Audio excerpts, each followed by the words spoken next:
আজকে আমি আপনাদের দেখাবো আপনার ফেসবুক আইডি অন্য কেউ চালাচ্ছে না তো, গোপনে আপনার মেসেজ কেউ দেখে নিচ্ছে না তো। বলুন কিভাবে চেক করবেন যে আপনার ফেসবুক আইডি অন্য কোথাও লগ ইন করা আছে বা অন্য কেউ চালাচ্ছে। ভিডিওটি শুরু করা যাক, লেটস চেক ইট আউট। তো আপনার ফেসবুক আইডি কার কার ফোনে লগ ইন আছে তা দেখার জন্য প্রথমে ফেসবুকের উপর ট্যাপ করবেন। এখান থেকে থ্রি ডটে যাবেন, থ্রি ডটে যাওয়ার পর নিচে স্ক্রল করে যাবেন সেটিং অ্যান্ড প্রাইভেসি। এখান থেকে আবার সেটিংয়ের উপর যাবেন। সেটিংয়ের উপর যাওয়ার পর এখানে পাসওয়ার্ড অ্যান্ড সিকিউরিটি আছে, এর উপর ট্যাপ করবেন।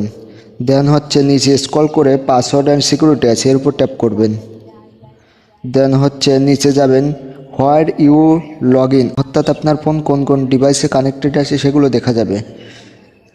দেখুন অ্যাকাউন্টের উপর আমি সিম্পলি উপরটাতে ক্লিক করলাম এবং দেখা যাবে কোন কোন ডিভাইসে বা কোন কোন লোকেশন থেকে আমার ফেসবুকটি চালানো হচ্ছে সেটি। এখান থেকে আপনি চাইলেই কিন্তু খুব সহজে ডিভাইসগুলো লগ